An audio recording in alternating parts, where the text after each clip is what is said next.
July. I'm a financial advisor with an Ameriprise practice. I work real closely with Ryan Perkins, who works with Kelsey. And Kelsey has asked me, or actually she asked Ryan, and Ryan has asked me to talk a little bit about investing and the importance of investing for retirement. So Kelsey and I, we started just kind of talking about the different topics that we thought might be important to introduce you to in terms of investing and retirement accounts and who to talk to and how to find out more about that. So today, I could talk a lot about investments, and especially with women, because that's kind of a passion of mine.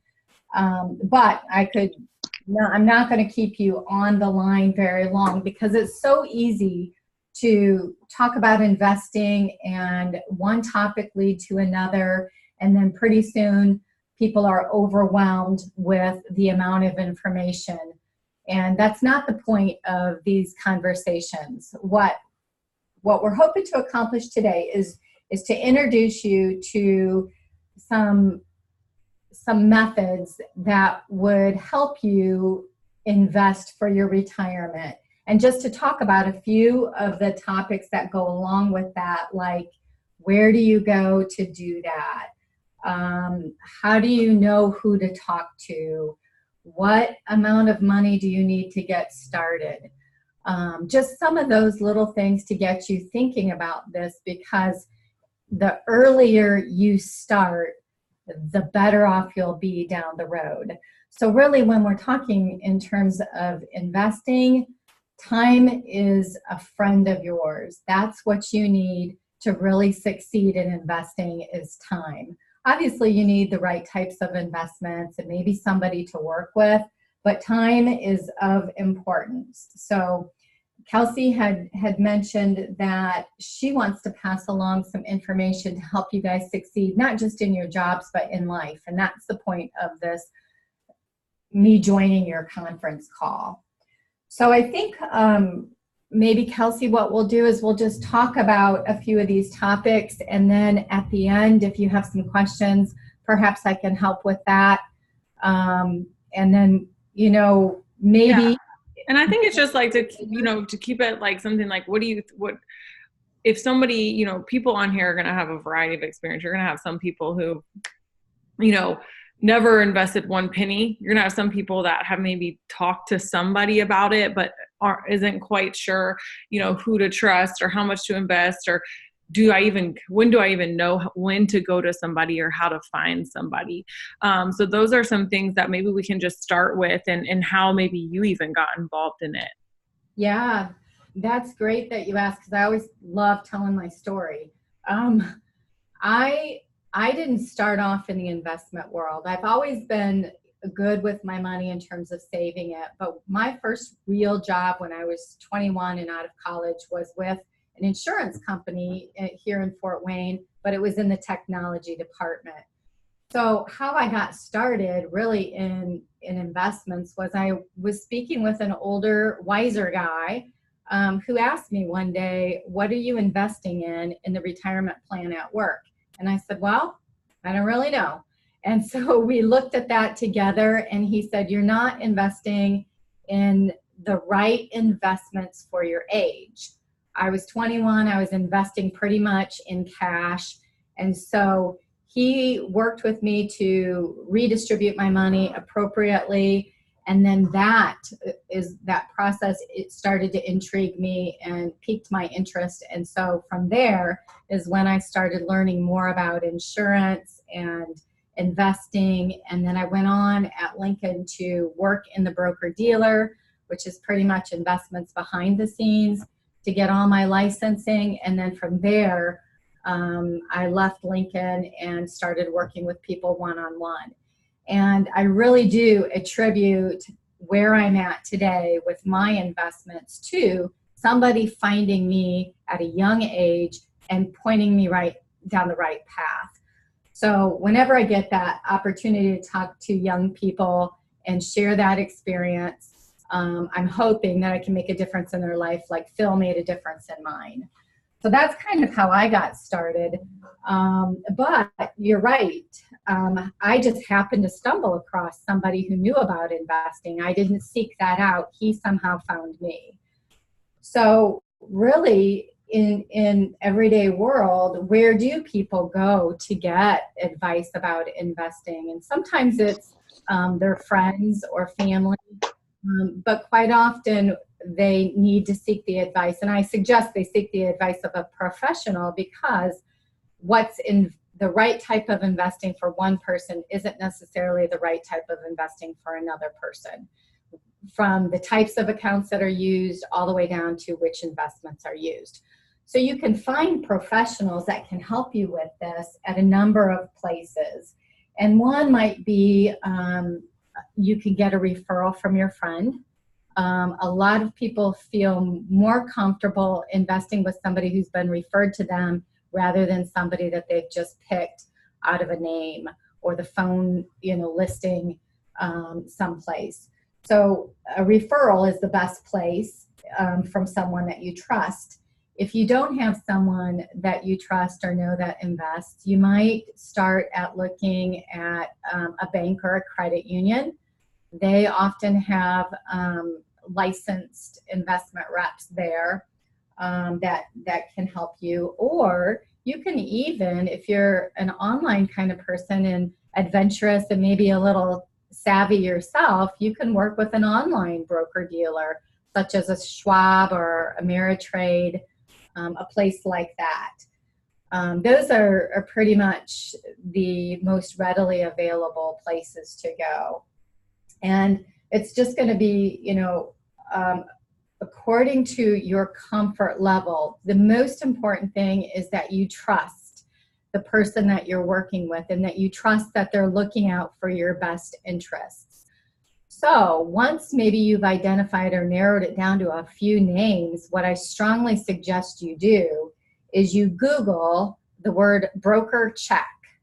And broker check will take you to the FINRA website, where you can plug in a person's name. You can plug in my name, you can plug in Ryan's name. Anyone who is licensed and registered with FINRA will be out there in this broker check database. And the database is important because what you can see out there is you can see the types of licensing that a rep has. You can see what states they're licensed in. You can see their years of experience, so you could get a feel for whether they're new to the business or whether they've been around for a while. And you can also see any disclosures that are out there, which would be serious complaints by perhaps previous customers of theirs. You can see if they've themselves had any bankruptcies, or maybe have gone to arbitration or had any civil or criminal findings. So it's really important that you check that broker check before you decide on who you're going to work with. Yeah, I love that. So do you have any good questions that you would suggest people ask when they're maybe talking to somebody or trying to find somebody that that they're talking to, and not interviewing, but just kind of seeing if they're on the same page? Because I think it's very intimidating, because it feels like we're okay, well, we're kind of brand new to this. We're a blank slate, but at the end of the day, we also don't want to sound dumb, and we don't want people to take advantage of us, if that makes sense. And so how to kind of have enough knowledge to learn, is there books we should be reading? Is there certain things, a girl who on our team just wrote in the chat, she read the book Secrets of the Millionaire Mind, and it opened her mind to passive income and investing, which to most people in our business, and I would say even at my age, don't really understand passive income. They don't even honestly know what that is. And because unfortunately we get taught history 101 in school, but we're never taught hey, how to manage your money in the real world in college. Right. So, so she said, how much do you invest? Is there a percentage? Is there a certain amount that's smarter? And then we can kind of go through some of those. I know that was a lot of questions, but the first question is what kind of questions, or where do you think somebody could start in making sure that they're finding somebody that's a good fit for them? Because I realize, and what I want to say to everybody on here is that, Tracy is an awesome resource. And right now that's what she is. Now, if there's specific questions you have about what you think, like if you're wondering where you should invest your money, that's going to be more of kind of a topic that you guys discuss one-on-one, because what I feel comfortable investing my money in is going to be different what you might feel comfortable investing your money in. And so that's going to be more of a personal conversation. But what I really want you guys to understand is what things you should be asking yourself and asking somebody who's helping invest your money, if that makes sense. Is that right, Tracy? Yeah, because again, I think people have a tendency to talk with their friends and maybe their neighbors. And a lot of times people like to pass on their own experiences or what investment they've bought that's been successful or not successful. And I always cringe when I hear somebody say, well, my best friend said I should buy this. I had a client do that this morning. My son told me I should buy this. And it's so important to recognize that everyone has different goals. They have different time frames. They have different risk tolerances. And so what one investment might be great for person A, it might not be fitting for person B. And two, when you're out there looking for someone to work with, I equate our world and the investment recommendations that you might get kind of like dieting, in the sense that there are multiple ways to be successful in dieting, right? Lots of different diets or lifestyles that you can adhere to, and none of them may necessarily be wrong, but they're all different. So same with financial advisors. A good question might be to ask them, what type of people do you typically work with? If they're typically working with people who are at the age of retirement and you're not at the age of retirement, well, maybe, you'd inquire about what percentage of your clients are, retirees versus newbies, people just getting started. Because definitely there's different investments that would be used with retirees that might not be used so much with the younger crowd, just those getting started. So just recognize that some advisors have a market that they are focused on. Some advisors too, and you might be able to see this when you check them out on BrokerCheck, but some of them are limited into the certain types of investments that they can offer. So you're definitely going to want somebody who has a broad focus, somebody that can invest in mutual funds, exchange traded funds, individual stocks, as opposed to someone who can only deal with insurance products. That's a big one. Their licensing and where they, what type of a environment they work in sometimes limits them to the types of investments they can use. So that would be a good question to ask is, ask about the diversification of the variety of investments that they have access to. I love that. Okay, so is there a certain amount that's smarter as far as like a percentage of income to invest? Like, do you have like a certain thing that you typically suggest people do? Or is it kind of like you leave that up to the client without giving suggestions? Well, when you're working with a financial advisor, they're going to ask you a lot of personal questions. And that might make you a little uncomfortable at first, but what you have to recognize is that the more that we know, the better our recommendations can be. So even when it comes to things that maybe aren't so financial, like how many children do you have? Have you been married, more than one time? Those kind of things are important too, because a good financial advisor isn't going to just talk with you about investments. They're also going to talk with you about how to title your assets and maybe suggest better ways of designating beneficiaries. And so because all of that is customized and each person, starts at a different point in their life and are in different life situations, we can throw out numbers. Of course, we're going to say save as much as you can, especially early in your life. But what you find is that people have obligations already. When you're starting to invest, you probably already have a house or rent payment. You might have a car payment. You might have student loans.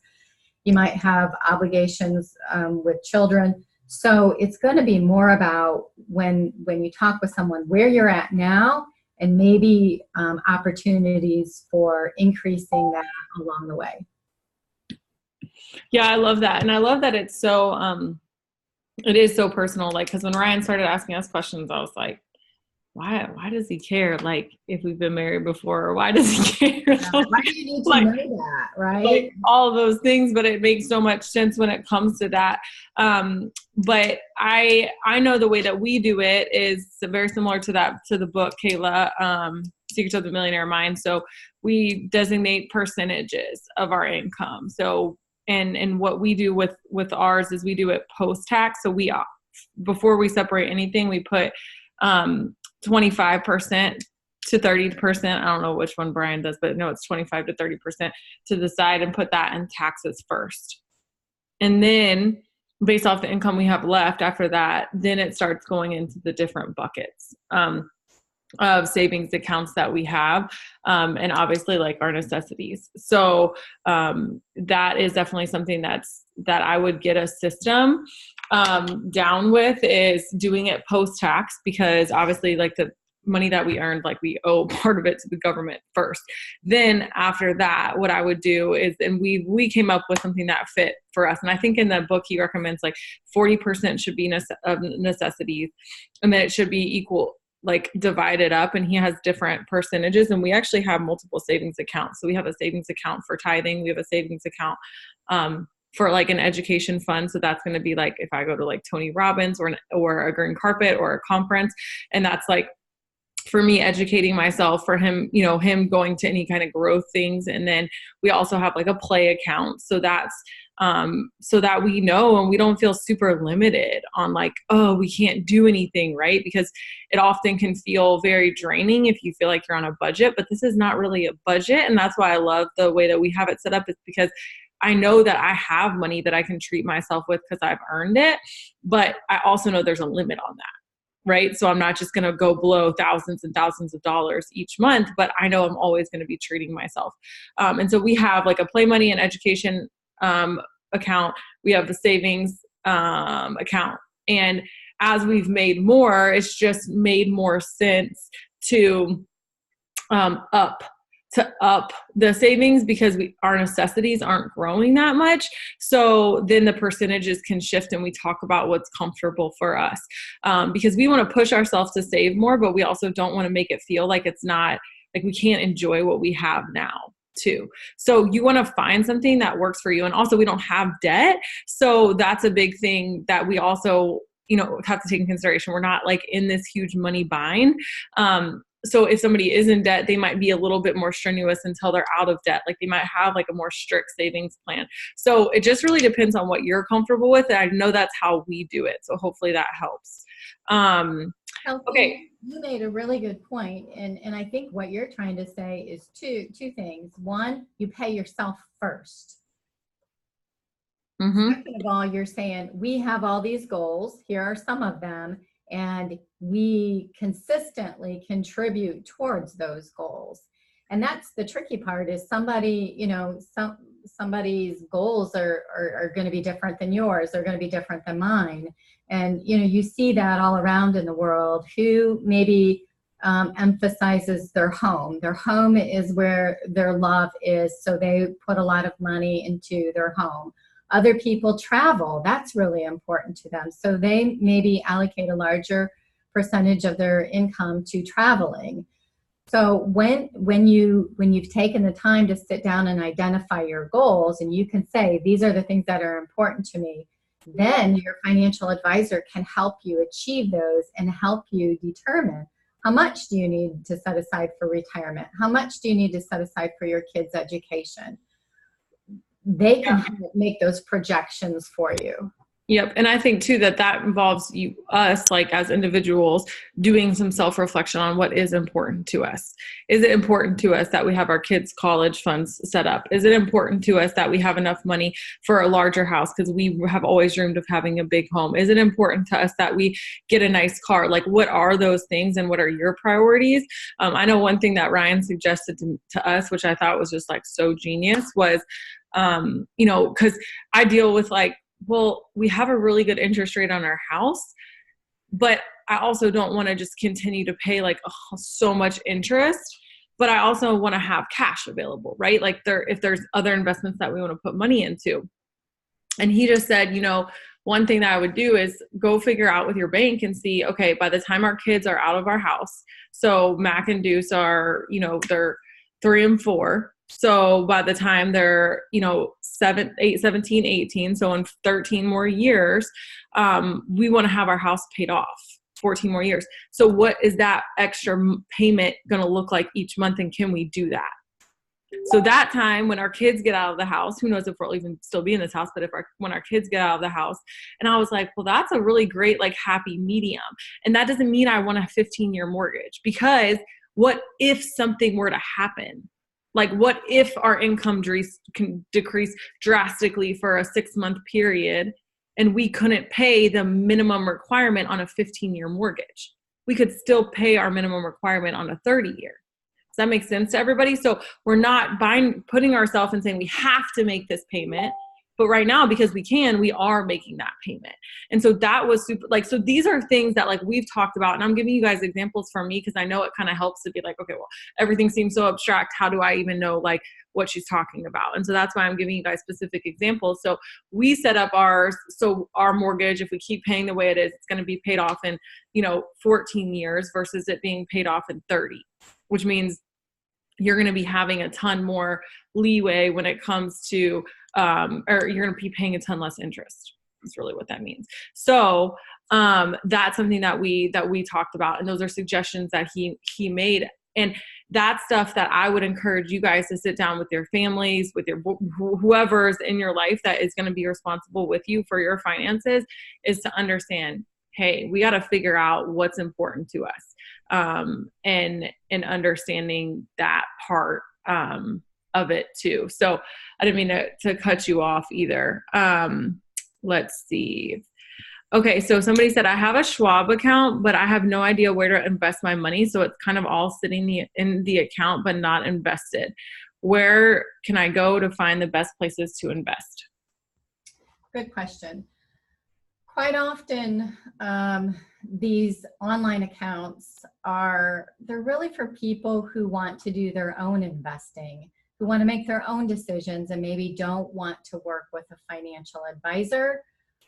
So they look to online methods of investing for themselves.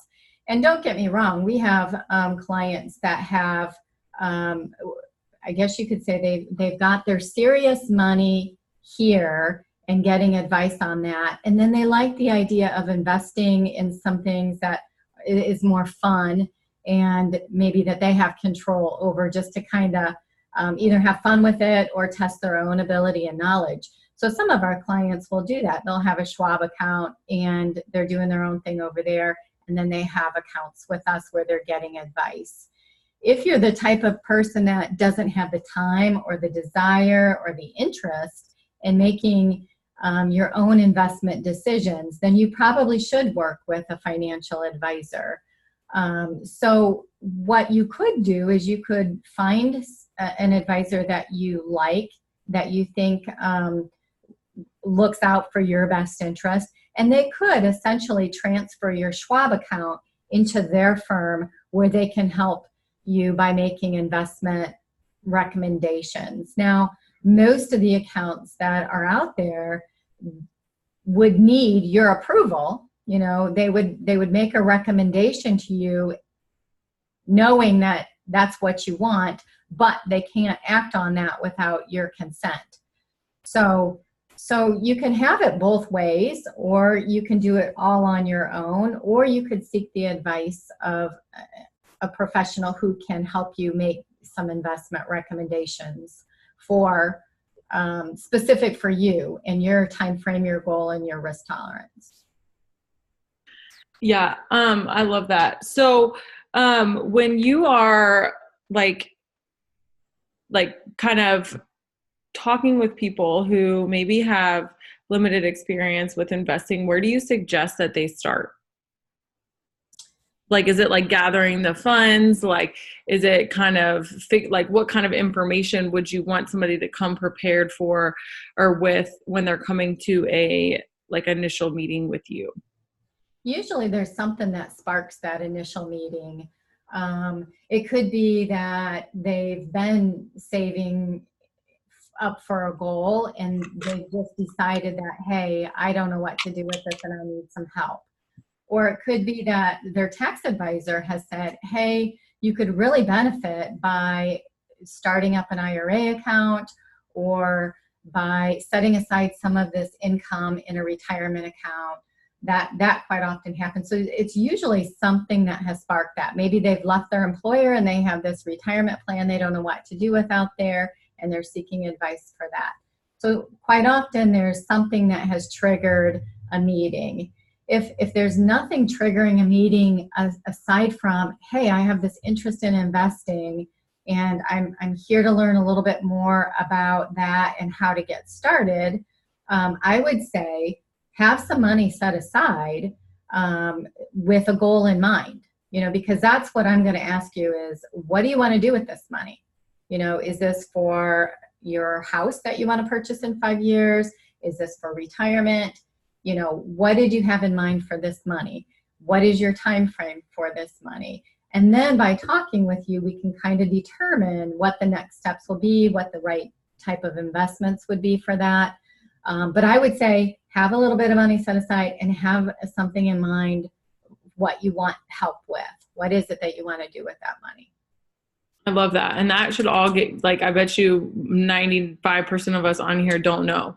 We don't know what we would want to do with our money, right? We don't know. We don't have a goal in mind. We have, maybe we want something for a down payment, but we also don't know about retirement. We're 40 years away from typical retirement, some of us. And it's like, okay, but is that even, should we do it now? And kind of running through all those questions. So I encourage you guys, each of you that's on here, to really set like a goal by the end of 2019. How much money do you want to have set aside? And then what is your goal with that money? So do you want to invest that so that in 5 years that has grown and you've made $10,000 or whatever you want to have made, but put a number down and go talk to somebody and see if that's possible, but you don't know unless you don't ask. And it's okay to have multiple goals. You might say, I realize everybody's telling me I need to start saving for retirement, so I probably should do that.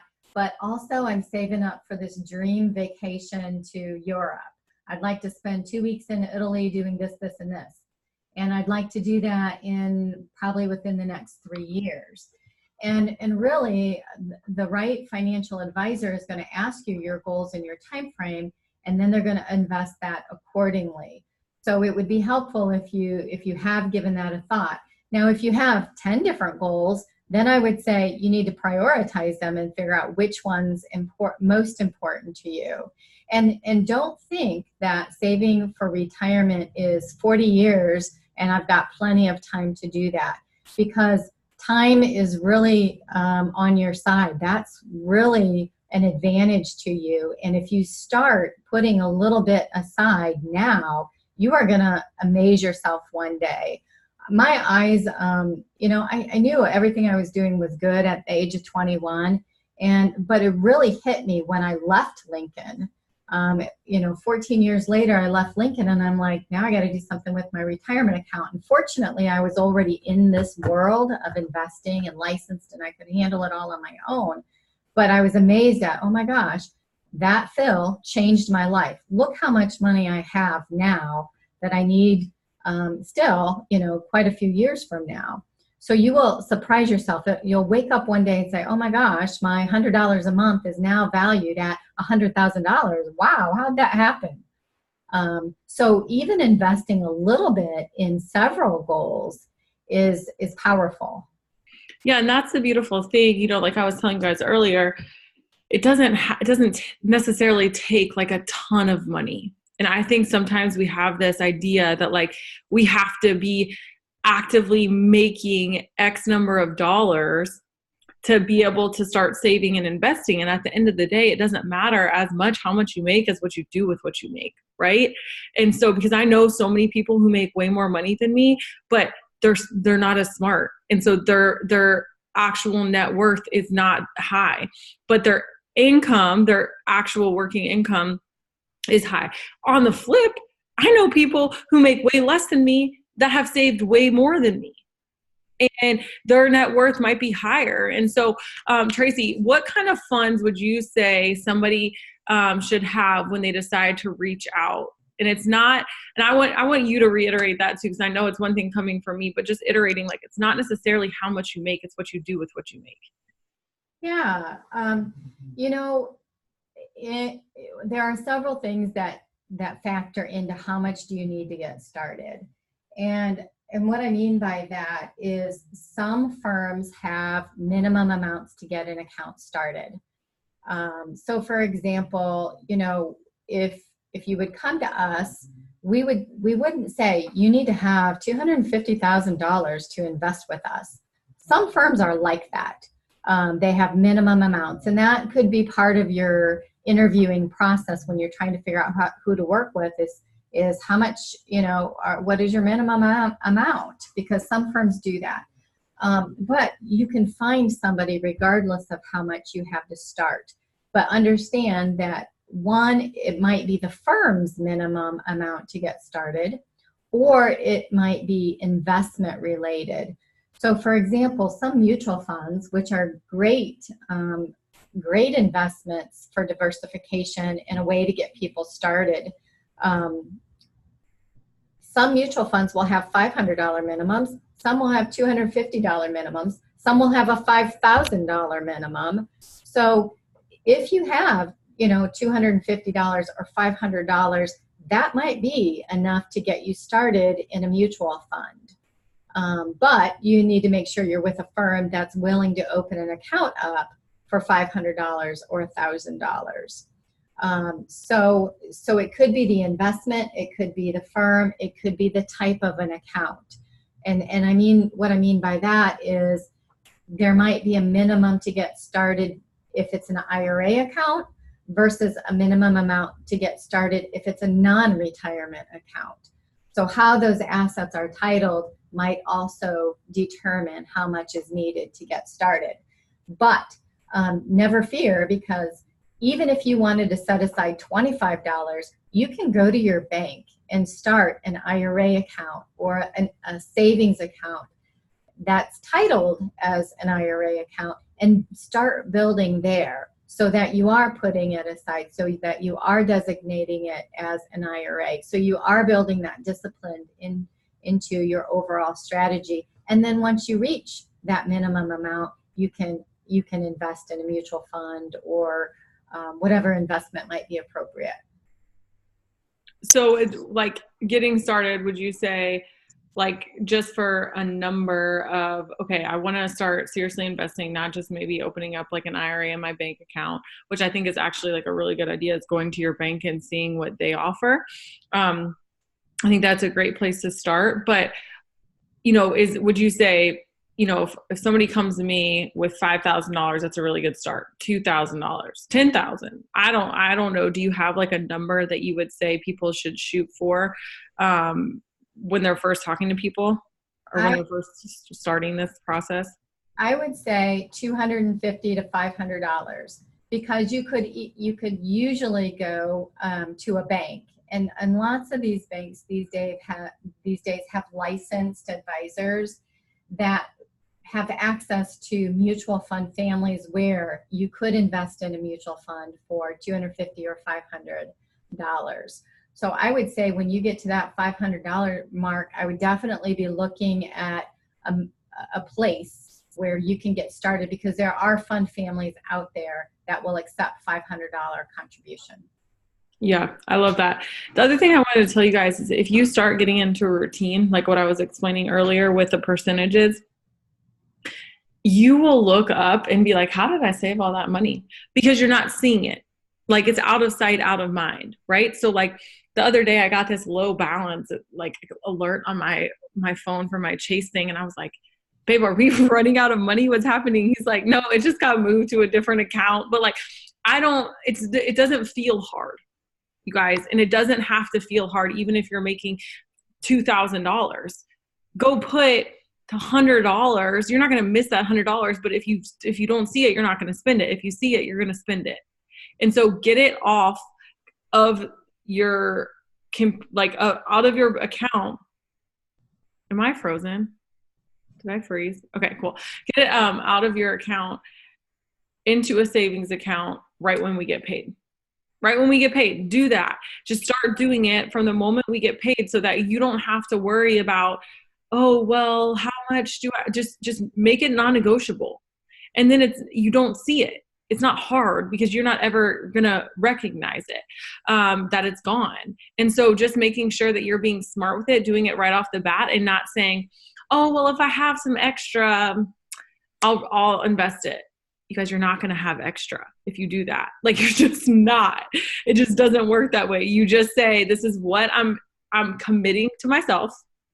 I'm going to start saving every month, no matter what. And if it's a percentage, it makes your life so much easier too, because then it's not like stressing you out about how much you're making. Right. Okay. Let me see if there was any other. Okay. So let's go over kind of the basic things, as far as investment accounts. Like I know just like going over the basics, of the different types of accounts. So, cause you don't have to like go over like in detail each one, but just so that they can look at, okay, let me go Google this and figure out what this actually means afterward. That would be an awesome place for them to start.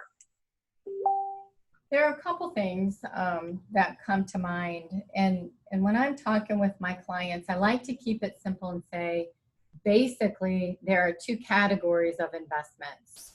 There are investments that will grow your money, and there are investments that earn income for you. So there's growers and income earners. And we all talk about growing our money, but not everybody wants to take the steps required to grow their money. And that's something that you find out by working with a financial advisor, is what percentage of my investments are going to be in the types of investments that grow rather than the kind that preserve and provide income. And I would say that percentage, that balance between those two types of investments, you can make general assumptions, like the younger you are, the more you'll have in the growing types of investments. The older or closer you are to retirement, you might have more of the income types of investments. But not is it just your age that determines that, it's also your ability to withstand the ups and downs of the market. So if you really want to grow your money, you will often hear people talk about individual stocks. Individual stocks you can purchase inside brokerage accounts. You can also purchase them inside mutual funds or exchange traded funds. And that's something, if you don't have an interest in, your advisor can help you determine, should I have money in exchange traded funds, mutual funds, or individual stocks? Or should I have my money in something else like bonds? Those are the things that you probably would look towards a financial advisor to help you with. But there's certainly a wealth of information out there. If you Googled mutual funds or you Googled exchange traded funds, you can learn a little bit more about that if you have that desire and the time. Also, what's going to be important is the way that you title these assets. If you're investing for retirement, you might want to look for a retirement account. If you're investing for your child's education, there are different types of investments for that. For example, 529 plans. If you're simply setting money aside for a vacation, then you probably wouldn't give that an IRA title or a 529 title. You might title that individually. So it's really important, not just the type of investments, but the way that it's titled as well. Awesome. Okay, so that's super helpful. So like growing money versus the income earners. What about like the Social Security retirement stuff that we had kind of mentioned? Yeah, Social Security is a huge topic with a lot of complexities to it. And I think it is, even for those people who are getting closer to retirement and winding down their careers, they don't completely understand how their benefit is calculated and when they should collect. For an introduction, so to speak, to Social Security, what's important to know when you're young and you're not thinking about it. You know, I remember when I was 21, I mean, was I thinking about Social Security? Heck no. Not even probably so much when I was 27 and having my first kid. That wasn't top of mind. But what you should understand is that your benefit that you'll be entitled to receive at some point in the future, that is determined by your earnings record. So it's important that we do as much as we can to maximize our earnings record. So for 35 years, your Social Security benefit is going to be calculated off of 35 years of work experience. So there may be some time periods, especially in a female's life, where they take time away from the workforce to care for children or elderly parents, or they work part-time rather than full-time because they're raising a family and that works best for them. So understand that every year you work, that figure is used in your earnings record, which someday will be utilized to calculate a benefit for you. So that's number one. Number two is the earlier you collect your Social Security benefit, the less you're going to get. So as the system stands right now, your people can collect as early as age 62, but that's not their full retirement age. Your full retirement age is based on your birthday. So everyone who's born after 1960, file this away in your head. As it stands right now, your full retirement age is age 67. That will probably change, but right now, full retirement age for those born after 1960 is age 67. So if you collect your Social Security benefit prior to age 67, it's going to be discounted. That's important to note because throughout your retirement years, you're going to be on a fixed income, and you want that income amount to be as great as possible. And you want that cost of living increase that occasionally you'll get to be on the biggest benefit base as possible. So you want those numbers to be big, is what I'm saying. And as a woman, we sometimes find in the workforce we're paid less than men. That's just, everybody knows that by now. So we have some challenges that quite often the guys don't have. Fewer years in the work environment, less pay, that makes it harder for us to build up our benefit. So work hard and make sure every dollar you earn is being credited to you on your Social Security statement.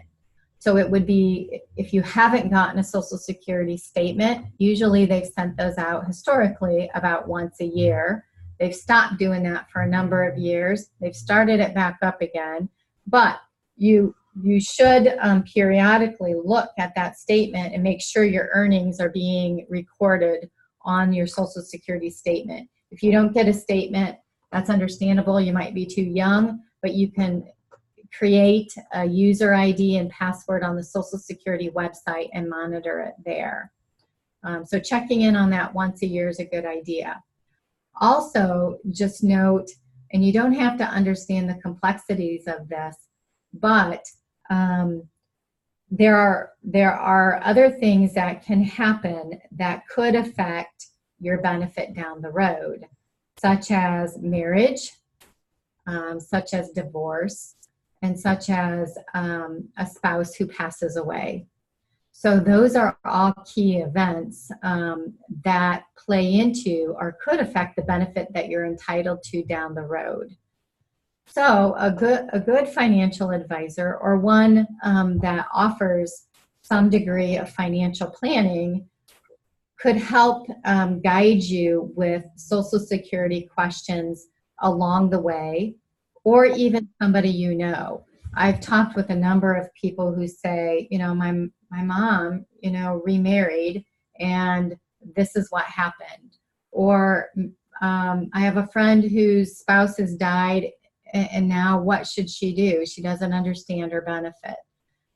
So people, if there's been a divorce or a remarriage or a death, their Social Security benefits could be affected by those things. So even for yourself, if you're in any of those types of situations, it would be good to know what the rules are today, but also know that that might change down the road, because we hear all the time about how the Social Security fund is not sufficient through such and such a date. There has to be some changes made to that. But I don't want you to go through life thinking that it won't be there for you.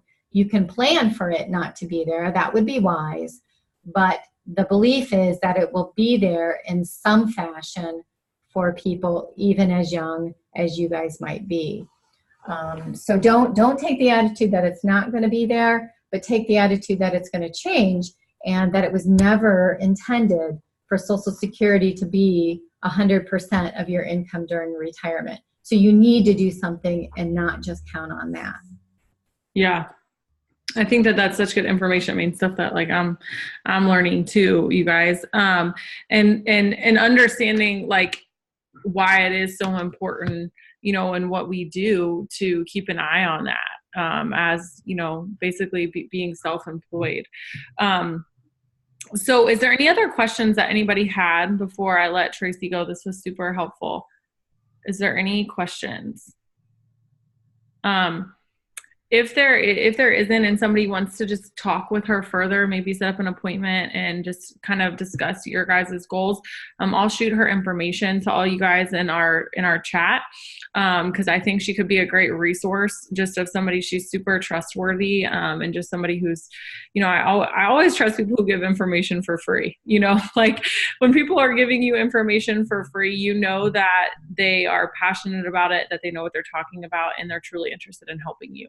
And so understanding that, she like she said, she's passionate about helping us, and in her industry, what we were talking about, last week when we were discussing the Zoom, is really seeing the impact that you guys who are in your 20s, like what investing now can truly do for your future. And just making smart decisions, and they don't have to be huge decisions, but just smart decisions every single day, every single month with your money can really end up changing your complete future. And she was just getting excited talking about it. So I appreciate you, Tracy. Is there anything else you want to say before we let you go? No, I just think I can't emphasize enough starting young, even with small amounts, towards any goal that you might have down the road. You will be amazed and surprise yourself if you put yourself first, if you pay yourself, and you look for opportunities to increase the amount you set aside. It might sound silly, but I remember when my kids were young, my kids are 25 and 21 right now, and I remember the financial milestones. Oh, when they get out of diapers, I'm going to feel a little bit richer. Oh, when they get into kindergarten and I don't have to pay so much for daycare, I'm going to be a little bit richer. Oh, when I pay off my car, I'll have a little extra money. look for those little ways of increasing the amount that you set aside for those important goals that you have. And it all makes a difference. It adds up, and believe me, you will be surprised somewhere down the road. Yes, I totally agree. Well, thank you so much, Tracy. I'll pass along your information, and I just appreciate you taking the time to chat with us. Sure. It was nice talking with you, ladies. If there's something else I can do, Kelsey, give me a call back. Okay, I will. Thanks, guys. Bye.